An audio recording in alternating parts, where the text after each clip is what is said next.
नमस्कार, मैं Randhir Kumar. STV news पर अभी आप देख रहे हैं उत्तर बिहार की प्रमुख खबरें। सबसे पहले डालते हैं आज की सुर्खियों पर एक नजर।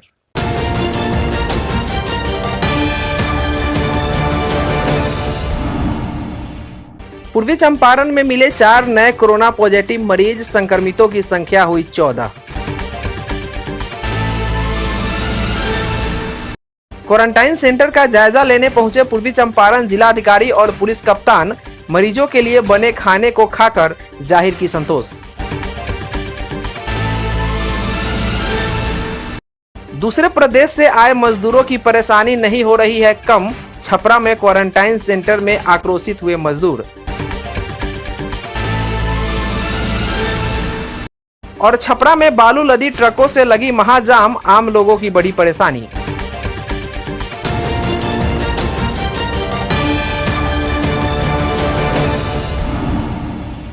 पूर्वी चंपारण जिले में कोरोना ने पैर पसारना शुरू कर दिया है। आज पूर्वी चंपारण के घोड़ासहन से 3 और ढाका से 1 कोरोना पॉजिटिव मरीज मिलने से जिले में कुल मरीजों की संख्या 14 हो गई है। आज फिर पूर्वी चंपारण के घोड़ासहन से 3 और ढाका से 1 कोरोना पॉजिटिव मरीज मिलने से जिले में कुल मरीजों की संख्या 14 हो गई, जबकि एक कैंसर पीड़ित कोरोना पॉजिटिव मरीज की मौत हो चुकी है। स्वास्थ्य विभाग के प्रधान सचिव संजय सिंह ने ट्वीट कर इसकी जानकारी दी। जानकारी के मुताबिक आज जो 4 नए मामले सामने आए हैं, उनमें से 1 ढाका का निवासी है, जबकि 3 घोड़ासहन के जमुनिया का रहने वाला है। सभी महाराष्ट्र से लौटे हैं। प्रशासन अब चारों के कॉन्टेक्ट्स और ट्रैवल हिस्ट्री खंगालने में जुट गई है। इस संबंध में एसटीवी न्यूज ने मोतिहारी सिविल सर्जन रिजवान अहमद से फोन पर बात की तो उन्होंने विस्तृत जानकारी दी। जिले में आज 4 नए कोरोना पॉजिटिव मरीज मिलने की खबर आई है। क्या है इसके बारे में विस्तृत जानकारी सर? उसमें से 1 ढाका से है और 3 घोड़ासन से है और ये चारों मुंबई से आया है। इसमें से 1 आदमी ढाका जो आया था वो 25 जी, एक बस आई थी, 25 आदमी थे। इसमें ये जो आदमी है इनका एक रैंडम टेस्ट करवाए थे तो इनका पॉजिटिव आया है। और घोड़ासन में है कि वो भी ट्रेन से वो लोग आए थे बॉम्बे नहीं महाराष्ट्र से दरभंगा से भाई बस हमारे जिला में आए। जिला के बाद ये घोड़ासन के रहने वाले थे। घोड़ासन में इनको रखा गया था स्कूल में क्वारंटाइन में, तो इनका रैंडम सैंपल कराया गया तो 3 ये पॉजिटिव पाए गए। तीनों छोटे छोटे बच्चे हैं, मदरसे में पढ़ते थे वहाँ पर और ये तीनों बच्चे ट्रेन और बस के माध्यम से सबसे अच्छी बात इसमें यह है कि ये लोग क्वारंटाइन सेंटर में है और जहाँ तक अभी तक हमको पता है ये लोग गांव नहीं गए हैं और जब गांव नहीं गए तो गांव मेरा सुरक्षित है। और ये जो स्कूल है ये चारों बच्चों को मैंने एम्बुलेंस से आइसोलेशन सेंटर डाइट में मोतिहारी में बुला लिया। यहाँ रहेंगे, बाकी जो रेस्ट बचे हुए हैं ढाका घोड़ासन में और कल उसका हम फिर जो बचे हुए जिसका सैंपलिंग नहीं हुआ है उसका सैंपलिंग कराएंगे। ये लोग जो आइसोलेशन सेंटर जो क्वारंटाइन सेंटर जहाँ पे इन लोगों को रखा गया था, क्या वहाँ पे और लोगों का भी जो है टेस्ट कराने की बात हो रही है? नहीं, जब मैंने इसका हो रही है कि जो जिसका मैंने सैंपल करवाया है उसको अलग करवा दिया था। जितने बच्चों को 3 इधर 1 उधर, 3 घोड़ासन में और 1 ढाका में, इन लोगों का सैंपल कलेक्शन के बाद में इन लोगों को आइसोलेशन मेडिकल सेंटर में लोग को डाल दिए थे। तो वही है ये लोग और वहाँ से एम्बुलेंस इन लोगों को मंगवा लिया मैंने। ये आइसोलेशन सेंटर जो हमारा मोतिहारी के डाइट में है वहाँ इन लोगों को रख दिया गया। देश में लॉकडाउन के बीच दूसरे प्रदेश से लौटे मजदूरों के लिए बने क्वारंटाइन सेंटर पर अव्यवस्था की जानकारी मिली थी। ऐसे में पूर्वी चंपारण जिला पदाधिकारी शीर्षद कपिल अशोक और पूर्वी चंपारण पुलिस कप्तान नवीन चंद्र झा क्वारंटाइन सेंटर का जायजा लेने पहुंचे। दोनों अधिकारियों ने तुर्कौलिया के जयसिंहपुर उत्कर्मिक मध्य विद्यालय में बने क्वारंटाइन सेंटर का निरीक्षण किया और क्वारंटाइन सेंटर के निरीक्षण के दौरान अधिकारियों ने प्रवासी मजदूरों के लिए बने खाने को चखने की इच्छा जताई, तो कुछ देर के लिए वहां ड्यूटी में तैनात अधिकारियों को विश्वास नहीं हुआ। फिर दोनों अधिकारियों ने मजदूरों के साथ बैठकर क्वारंटाइन सेंटर पर उनके लिए बने खाने में से खाया। यहां रह रहे मजदूर भी अपने साथ बैठकर अधिकारियों को खाते देख काफी उत्साहित दिखे। डीएम और एसपी ने खाना खाने के बाद संतोष जताया। साथ ही सेंटर पर तैनात अधिकारियों के साथ स्थानीय बीडीओ और सीओ को निर्देश दिया कि सरकार के तय मानक के अनुसार क्वारंटाइन सेंटर में रहने वाले लोगों के लिए व्यवस्था करने में कोई कमी नहीं होनी चाहिए। इस दौरान दोनों अधिकारियों ने लोगों को सोशल डिस्टेंसिंग का पाठ पढ़ाया और क्वारंटीन पीरियड में सरकार और स्वास्थ्य विभाग के निर्देश का पालन करने की अपील की। कठिन परिस्थितियों में कई मुसीबतों का सामना कर देश के विभिन्न प्रांतों से किसी तरह गांव पहुंचे क्वारंटाइन प्रवासी मजदूरों की परेशानी कम होने का नाम नहीं ले रही है, जिसका ताजा उदाहरण शनिवार को सारण जिले के नगरा प्रखंड के रामपुर कला गांव स्थित राणा प्रताप सिंह +2 हाई स्कूल परिसर में देखा गया। दोपहर दिन के 1 बजे तक भी मजदूरों को जब खाना नहीं मिला तो आक्रोशित प्रवासी मजदूर हो हंगामा पर उतर आए। नाराज मजदूरों ने परिसर में जमकर हंगामा मचाया, जिसकी सूचना मिलते ही खैरा थाना अध्यक्ष मिथिलेश प्रसाद सिंह, नगरा अंचलाधिकारी मुन्ना प्रसाद एवं स्थानीय जनप्रतिनिधि के द्वारा मौके पर पहुंच मजदूरों को समझा बुझाकर उन्हें खाना खिला किसी तरह मामले को शांत कराया। वहीं इस बाबत पूछे जाने पर अंचलाधिकारी मुन्ना प्रसाद ने बताया कि गैस चूल्हे में आई तकनीकी खराबी के कारण ऐसा हुआ, जिसे ठीक करा लिया जाएगा। गौरतलब है कि इस केंद्र में लगभग 129 प्रवासी मजदूरों को क्वारंटाइन किया गया है, जिसमें क्वारंटाइन मजदूरों ने व्यवस्था को लेकर कई सवाल खड़े किए और कहा कि हम लोग यहाँ किसी तरह समय गुजार जैसे तैसे रहने को विवश हैं, साफ सफाई का भी यहाँ कोई प्रबंध नहीं है। टाइम से खाना नहीं मिल रहा है। छपरा में लॉकडाउन के बीच बालू लदे ट्रकों से जाम के कारण आम लोगों की मुश्किलें बढ़ गई हैं। मेडिकल स्टोर व किराना दुकानों से कई जरूरी खाद्य सामग्रियों के साथ दवाओं की आपूर्ति पर भी व्यापक असर पड़ा है। जानकारी के मुताबिक लॉकडाउन के बीच बिहार सरकार के द्वारा विभिन्न बालू घाटों से खनन को मिली मंजूरी के बाद छपरा से आरा कोइलवर के बीच पिछले 2 दिनों के अंदर रातों रात मानो ट्रकों की बाढ़ सी आ गई है। लिहाजा छपरा शहर के भिखारी चौक से लेकर डोरीगंज व आरा छपरा पुल के बीच महाजाम का कहर एक बार फिर लोगों पर दोहरी मुसीबत बनकर टूट पड़ा है। पिछले 5 दिनों से जारी लगातार जाम के नजारे रविवार की अहले सुबह भी छपरा पटना मुख्य मार्ग पर यथावत बना रहा, जिसके दौरान भिखारी चौक से डोरीगंज के बीच सड़क मार्ग बालू लदी ट्रकों के कारण भयंकर जाम से घिरा रहा। इस दौरान जरूरी सामानों की खरीदारी के लिए निकले छपरा शहर की ओर कई साइकिल सवारों के साथ आपातकालीन एवं आवश्यक सेवाओं में संलग्न कई बाइक सवार लोग भी खासे परेशान दिखे। तो वहीं शहर के भिखारी चौक से उत्तर ब्लॉक रोड बाईपास रोड की स्थिति बेहद खतरनाक दिखी। डबल 2-2 लेनों में ठसमठस वाहन एक दूसरे के पीछे कतारों में घंटों खड़े नजर आए। इस बीच नेवाजी टोला चौक से बाजार समिति साढ़ा चौक तक भी लगभग यही स्थिति बनी रही, जिसे लेकर जाम से परेशान लोग भी कई तरह के सवाल करते हुए नजर आए। लोगों का कहना था कि सामान्य दिनों में जब लॉकडाउन नहीं था तब सड़कों पर लोगों की भीड़ भाड़ को लेकर जाम की स्थिति समझ में आती थी, किंतु जब लॉकडाउन के कारण हर तरफ सड़कें सूनी व वीरान पड़ी है और लोग अपने घरों में कैद हैं, तब सड़कों पर जाम क्यों लग रहा है, जिसकी सबसे बड़ी कीमत स्थानीय लोगों को चुकानी पड़ रही है, जिसका व्यापक असर ग्रामीण कस्बों में अवस्थित किराना दुकानों व मेडिकल स्टोर पर भी दिखना शुरू हो गया है। यहाँ जाम की वजह से दवा में बहुत ज़्यादा प्रॉब्लम हो रहा है, दवा लाने में। और यहाँ सबसे बड़ा दिक्कत है, ठेला वाला नहीं आ रहा है, ठेला लाने में दिक्कत हो रहा है, कोई ठेला वाला आ नहीं रहा है इधर जाम की वजह से, और ज़्यादा से ज़्यादा पैसा मांग रहा है, जिसकी वजह से मेरा बहुत सारा दवा खत्म हो चुका है। किराना दुकानों में जाम को लेकर दुकानदार कई खास सामानों की कमी बता रहे हैं। सामान लाने में बहुत कठिनाई हो रहा है, इतना जाम लगा है, दिन रात जाम ही लग रहा है।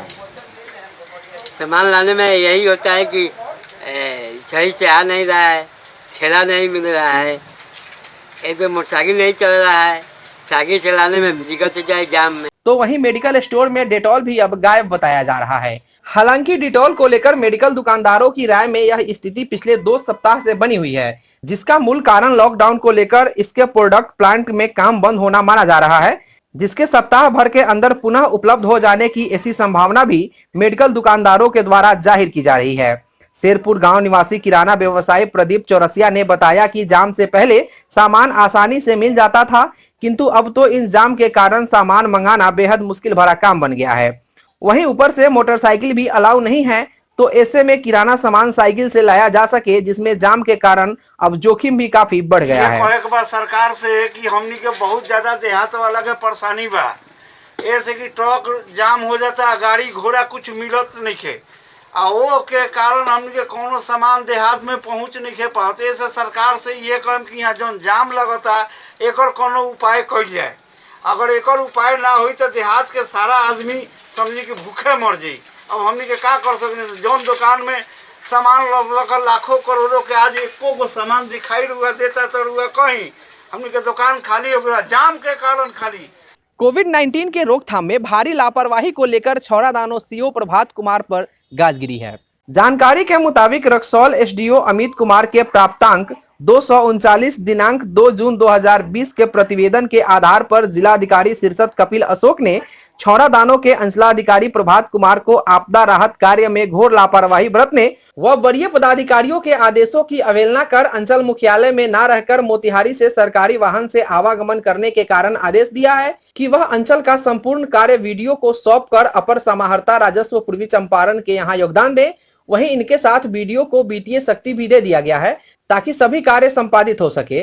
जबकि एसडीओ रक्सौल अमित कुमार को जिलाधिकारी ने निर्देश दिया है कि अपने उक्त प्राप्तांक के आलोक में अंचलाधिकारी प्रभात कुमार के विरुद्ध प्रपत्र क गठित कर जिला स्थापना उप समाहर्ता को अविलंब उपलब्ध कराना सुनिश्चित। अगली खबर सीतामढ़ी से है। यहाँ बाजपट्टी विधायक रंजू गीता के देवर ललितेश्वर यादव के साथ एक नौकर नथुनी अंसारी को चकमहिला स्थित उनके निवास स्थान पर मोटरसाइकिल पर सवार अज्ञात अपराधियों ने गोली मारकर गंभीर रूप से घायल कर दिया, जिसकी गंभीर स्थिति को देखते हुए स्थानीय लोगों ने शहर स्थित एक निजी क्लिनिक में भर्ती कराया, जहां इलाज किया जा रहा है। घटना नगर थाना क्षेत्र के चकमहिला गांव की है। इधर घटना की सूचना मिलते ही स्थानीय पुलिस मौके पर पहुंचकर मामले की छानबीन में जुट गई है। सूत्रों की माने तो जख्मी लोगों में एक की स्थिति गंभीर बताई जा रही है। दोनों की गोली लगी हुई है, एक के जांघ में लगी हुई है, बाएं तरफ के जांघ में, और गोली अंदर ही फंसी हुई थी, तो ऑपरेट करके निकाल दिया गया है और हेमोस्टेसिस मेंटेन है, मरीज पते सवार है। और दूसरा जो मरीज है वो समथिंग अंसारी करके है, उनकी जो गोली है वो बाएं तरफ जांघ में लगी है और वो पूरे थाई को पियर्स करते हुए लिंग के नीचे बेस ऑफ द लिंग में फंसी हुई थी, वहाँ से गोली ऑपरेट करके निकाला गया है। खतरे से बाहर कहा नहीं, उस मरीज को खतरे से बाहर नहीं कहा जा सकता, इसलिए कि उसका फीमोरल आर्टरी जो है वो पाल्पेट नहीं हो रहा है और अभी तक जो है पैकिंग किया गया है। ब्लड लॉस काफ़ी ज़्यादा है उसका और साथ ही साथ उसका किडनी भी फंक्शन नहीं कर रहा है। जानकारी के मुताबिक घटना उस वक्त घटी जब विधायक के देवर ललितेश्वर यादव और उनका नौकर नथुनी अंसारी आपस में बातचीत कर रहे थे। इसी क्रम में मोटरसाइकिल पर सवार अज्ञात अपराधियों ने उन्हें बुलाया और तबातोड़ फायरिंग शुरू कर दी। घटना के बाद दोनों अपराधी भागने में सफल रहे। ललितेश्वर जी नथुनी से बात करना है, तो उनका क्या बात करना है अंकल बोलिए ना, तो बोलते हैं नहीं बुलाइए ना, तो बोले मम्मी को, तो मम्मी बोली है जो देखने के लिए, तो पहले अंकल गया है देखने, तो पूछ ही रहा था कि कौन है, तो पापा भी गए पीछे से, जब ग्रिल खोले तो जल्दी से गोली मार कर चला गया। फिर पापा लोग आए, फिर यहाँ पे बेहोश हो गए थे, फिर अगल बगल के लोग ले गए हॉस्पिटल में। अच्छा, कौन आए थे, नाम क्या बताया वो मारने वाले? गोपाल जी बोल रहे थे। तब आप गेट खोले? हम गेट नहीं खोले, हम पूछे आप कौन है, मम्मी बोल रही कोई नबी आएगा तो गेट मत खोलना, बोली मम्मी जब कोई भी अजनबी आएगा तो गेट मत खोलना बिना पूछे। हम पूछे फिर बोला, तब हम मम्मी को बोलने आए थे। पुलिस सवाल, मीडिया वाला सवाल। अपराधियों को धर पकड़ के लिए पुलिस ने शहर में कई जगह नाकेबंदी कर दी है। पति पर जो हमला हुआ है, हमको पूरा शक है कि विधायक जी का से जो जमीनी विवाद चल रहा था उसी कारण जो हमला हुआ है।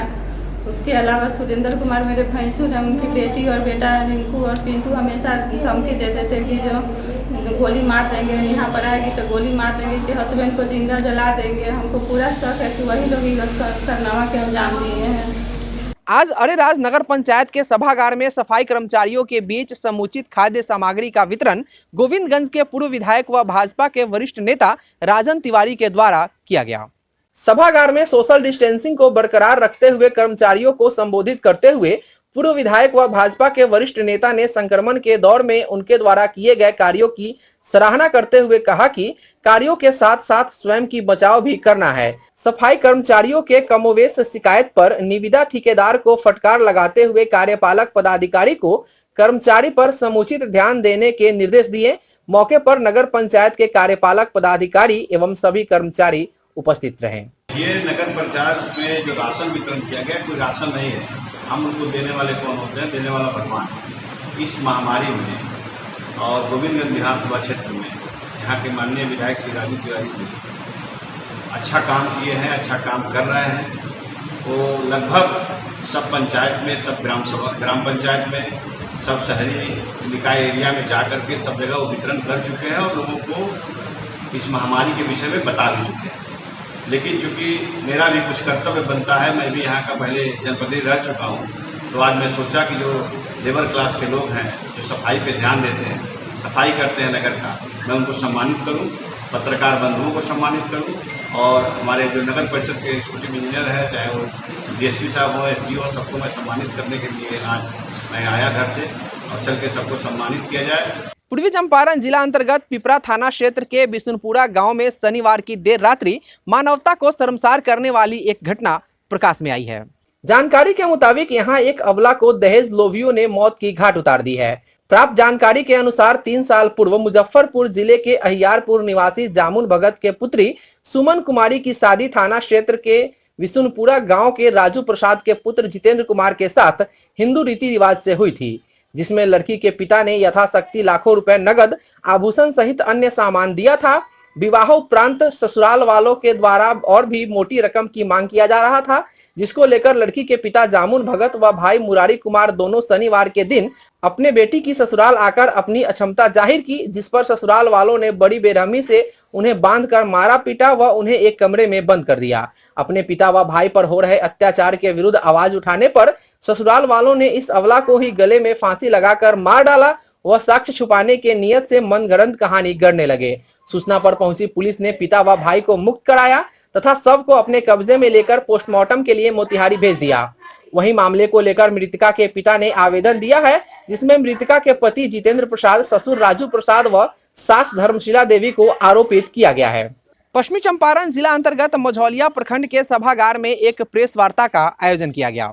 इस दौरान प्रखंड विकास पदाधिकारी चंदन कुमार व अंचलाधिकारी जवाद आलम ने प्रेस प्रतिनिधियों को संबोधित करते हुए बताया कि कोरोना महामारी के मद्देनजर प्रखंड क्षेत्र में 14 क्वारंटाइन सेंटर बनाया गया है, जिसमें 7 क्वारंटाइन सेंटर चालू हैं, जिसमें कुल 760 प्रवासी मजदूरों को रखा गया है। अब तक प्रखंड में 1600 से 1700 तक प्रवासियों को रखने की व्यवस्था की तैयारी पूर्ण कर ली गई है।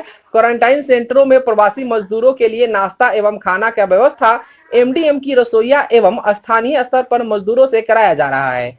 साथ ही सभी कमरे को सैनिटाइज किया जा रहा है। शौचालय एवं पंखे की सुविधा उपलब्ध कराई गई है।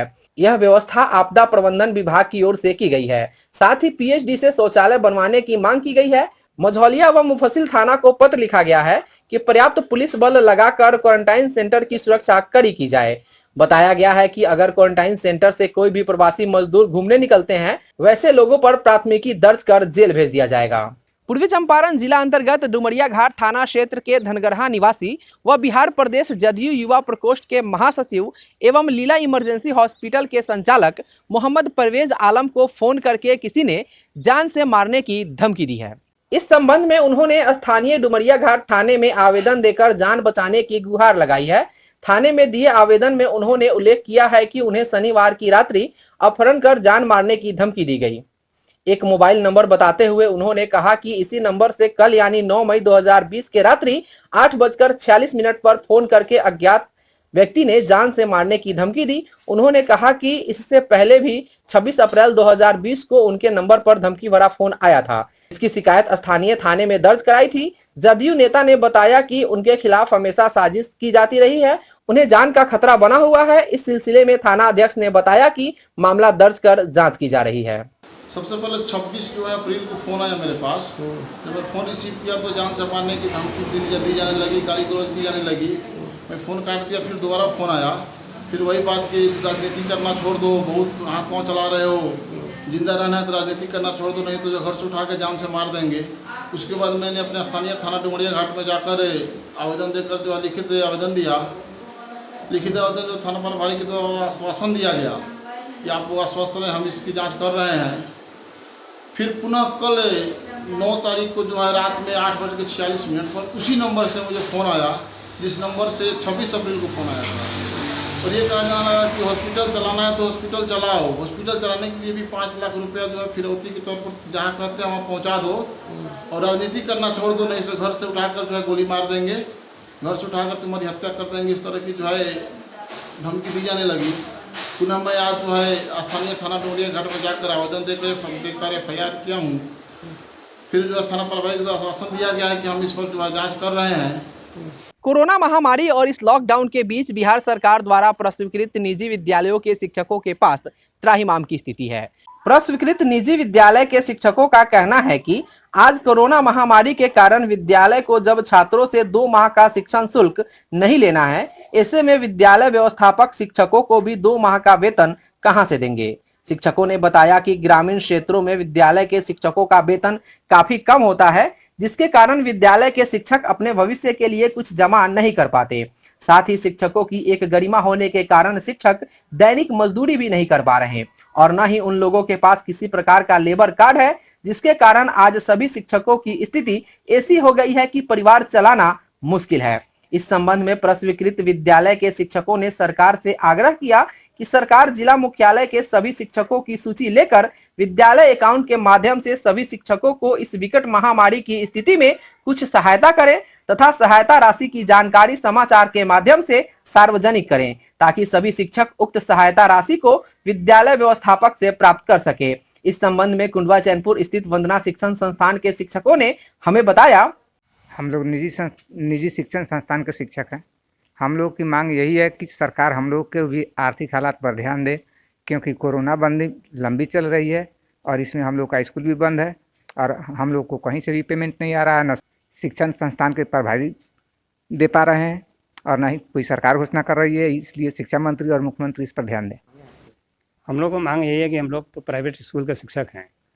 हम लोग को स्कूल लंबी कोरोना वायरस की वजह से विद्यालय बंद हो चुकी है। हम लोग का स्थिति खराब है और हम लोग का आमदनी का कोई दूसरा साधन नहीं, इसलिए सरकार इसके ऊपर ध्यान दे, हम लोग को कुछ सहायता राशि हम लोग शिक्षक के रूप में दें। हम लोगों का मांग यही है कि आज पूरे देश में कोरोना महामारी जो है इस समय चल रहा है, जिसको देखते हुए बिहार सरकार ने आदेश दिया है कि बच्चों से विद्यालय व्यवस्थापक को रुपए नहीं लेना है। लेकिन इस स्थिति में जो प्राइवेट स्कूल के जो निजी शिक्षक हैं, उनके भविष्य पर जो है आज ग्रहण लग चुका है कि उनका परिवार जो है किस तरह इस महामारी के दौर में चल पाएगा। इसलिए सरकार से हमारी मांग है कि हमें भी कुछ सहायता राशि प्रदत्त की जाए। वहीं इस संबंध में हमने वंदना शिक्षण संस्थान के व्यवस्थापक राम सुरेश सिंह से बात की। शिक्षकों की मांग तो बहुत उचित ही कहा जाएगा, लेकिन ग्रामीण क्षेत्रों में हमारा विद्यालय होने के कारण हमें मजबूरी यह है कि यहाँ कोई नामांकन फीस भी नहीं लिया जाता ग्रामीण क्षेत्र होने के कारण, और यहाँ कोई 6 माही विकास शुल्क भी नहीं लिया जाता, और यहाँ किसी प्रकार के हर साल नए वर्ग में जाने के लिए जो री एडमिशन का फीस लगता है 10,000 20,000, वो भी नहीं लगता है। इस तरह से मेरा विद्यालय सिर्फ 300 रुपया प्रति माह जो बच्चे से लिया जाता है उसी पर चलता है। इस तरह से कोई एक्स्ट्रा शुल्क नहीं होने के कारण विद्यालय में कोई राशि जमा नहीं है, और जो वसूली होती है उसको एक पार्टनरशिप के रूप में पूरे शिक्षकों के बीच वितरित किया जाता है और उसी को मासिक वेतन मान लिया जाता है, जो पूरे शिक्षक भी जानते हैं, और यहाँ सबका सैलरी बराबर मिलती है। और आज तो कोरोना वायरस के कारण हमारी और हमारे शिक्षकों की स्थिति तो ऐसी दयनीय हो गई है कि कुछ भी नहीं कहा जा सकता। इस विकट स्थिति में सरकार सभी को, लेबर ग्रेड का हो या किसी भी कर्मचारी सरकारी हो, सबको कुछ ना कुछ राहत के लिए दे रही है। जैसे सरकारी कर्मचारी है उनकी वेतन फरवरी की मिल रही है, लेकिन प्राइवेट स्कूल के शिक्षक को कुछ नहीं मिल पा रहा है। ग्रामीण क्षेत्र के शिक्षक तो मेरे यहाँ ऐसे भी हैं जिनको 2 कट्ठा की जमीन भी नहीं है और यहीं के फीस से अपने बाल बच्चों का लालन पालन करते हैं। आज तो ऐसी स्थिति हो गई है कि वे न किसी के खेत में मजदूरी कर पा रहे हैं और न किसी प्रकार की उन्हें सहायता मिल रही है, क्योंकि जग जाहिर है कि शिक्षक की एक गरिमा होती है जो ना आज सब्जी बेच पा रहे हैं और ना किसी के खेत में काम कर पा रहे हैं। इसलिए उनकी स्थिति तो ऐसी दयनीय है कि सरकार को सबसे पहले ग्रामीण क्षेत्रों के शिक्षकों की सहायता राशि कुछ ना कुछ घोषित करना चाहिए। इसलिए मैं अपने शिक्षक वृंद की मांग को जायज करते हुए सरकार से भी निवेदन करता हूं कि जितने स्कूल प्रस्वीकृत है, जिनका लेखा जोखा ऑडिट भी हो चुकी है, उनकी सारी लेखा जोखा शिक्षा कार्यालय में मोतिहारी या अपने अपने जिला मुख्यालय में जरूर है। उनसे सरकार अर्थात मुख्यमंत्री जी, उप मुख्यमंत्री जी और शिक्षा मंत्री जी उस ब्यौरा को मांगे, पंजी को मांगे और जितने भी शिक्षक हैं रजिस्टर्ड स्कूल के, उनको जल्द से जल्द मुआवजा दे, अन्यथा हमारी शिक्षा की स्थिति और हमारे विद्यालय जैसे बिहार के जितने भी ग्रामीण क्षेत्रों में हैं, जो किसी प्रकार के लैफ लिफाफा में नहीं चलते, कोई री एडमिशन नहीं लेते, किसी प्रकार के विकास शुल्क नहीं लेते, किताब का बोझ नहीं देते, फिर भी इंग्लिश मीडियम में पढ़ाते हैं ग्रामीण क्षेत्रों के बच्चों को, वैसे शिक्षकों को जरूर आर्थिक सहायता दे। यही मेरा निवेदन भी है हमारे शिक्षकों की ओर से, मेरे परिवार की ओर से और मेरे तरफ से और पूरे बिहार के प्राइवेट शिक्षकों की तरफ से। और रमजान के पवित्र महीने में क्या डायबिटीज के मरीज रोजा रख सकते हैं? अगर रखते हैं तो क्या एहतियात बरतने की जरूरत है, बता रहे हैं पारस HMRI हॉस्पिटल पटना के हृदय रोग विशेषज्ञ डॉक्टर तौसीफ निसार। क्या डायबिटीज मरीज रोजा रख सकता है? ये एक बहुत ही कॉमन सवाल है। इसका जवाब यही है कि तकरीबन 70% डायबिटीज मरीज रोजा रख सकते हैं और बाकायदगी के साथ रोजा रख सकते हैं। बट जो बाकी बचे 30% मरीज हैं वो ऐसे मरीज हैं जिनके साथ डायबिटीज़ के रिलेटेड कॉम्प्लिकेशंस हो, जैसे डायबिटिक कीटोएसिडोसिस हो, रिसेंटली हुआ हो, या किडनी डिजीज़ एसोसिएटेड हो, या हार्ट की प्रॉब्लम्स हो, या डायबिटीज़ इतना अनकंट्रोल्ड हो कि उनको बहुत सारी मल्टीपल दवाइयाँ लेनी पड़ती हों, इंसुलिन दवाइयाँ वगैरह लेनी पड़ती हों, उनके लिए रोज़ा रखना बहुत मुश्किल है। सो रोज़ा रखने में मेन जो एक कॉम्प्लिकेशन है जो कि होती है वो ये है कि हाइपोग्लाइसीमिया हो सकता है। हाइपोग्लाइसीमिया ना केवल सिर्फ उन मरीजों को जो स्टेबल डायबिटीज़ होता है या बिल्कुल कॉम्प्लिकेटेड डायबिटीज़ हो, हाइपोग्लाइसीमिया किसी को भी हो सकता है। तो हाइपोग्लाइसीमिया के जो अलामात होते हैं इंसान में, ये डायबिटिक मरीज को पहचानना बहुत ज़रूरी है, और जो ही उसको वैसा लगे जैसे पसीने आना, चक्कर आना या बहुत बेहद कमज़ोरी होना, इस तरह के अलामात लगे तो फ़ौरन कुछ खा लेना है। डायबिटिक मरीज़ को एक बहुत ज़रूरी बात ये ध्यान में रखनी है कि डायबिटीज़ मरीज़ को सुबह में और ख़ास तौर पे दोपहर के बाद यानी कि 4 से 5 बजे के वक्त के आसपास ब्लड शुगर ज़रूर चेक करना है। अगर बहुत कम हो रहा हो तो उसी हिसाब से डायबिटीज़ की दवाइयाँ एडजस्ट करनी है। रहा सवाल डायबिटीज़ की दवाइयाँ कैसे लें, इसके बारे में मेरा मशवरा यही रहेगा कि जो आपके डायबिटीज़ की डॉक्टर होंगे, जो आपकी दवाइयाँ सेट किए होंगे, रोज़े से पहले उनसे ज़रूर मशवरा करें। आम तौर पे हम लोगों में एक गलत चीज़ इख्तियार करते हैं कि डायबिटीज़ की दवाइयाँ अपने से एडजस्ट करते हैं रमज़ान के दिनों, जो कि बहुत गलत है। इस पे लॉन्ग टर्म में हाइपरग्लाइसीमिया और या हाइपोग्लाइसीमिया हो सकता है शॉर्ट टर्म में, तो वो कॉम्प्लिकेट कर सकता है। तो हम लोग ये ज़रूर ध्यान दें कि जो भी दवाई हम लोग को एडजस्ट करनी है वो डॉक्टर की सलाह के बाद ही एडजस्ट करें, और ब्लड शुगर को कंटिन्यूसली मॉनिटर करने की कोशिश करें जी, ताकि डायबिटीज़ वाले भी मरीज आराम से रोज़ा रख सकें। आज के लिए बस इतना ही। STV न्यूज़ पर प्रसारित होने वाली खबरें, प्रोग्राम्स आप JTPL के चैनल नंबर 985 और डेन के चैनल नंबर 155 के साथ साथ आप अपनी सुविधानुसार मोबाइल फ़ोन पर भी देख सकते हैं।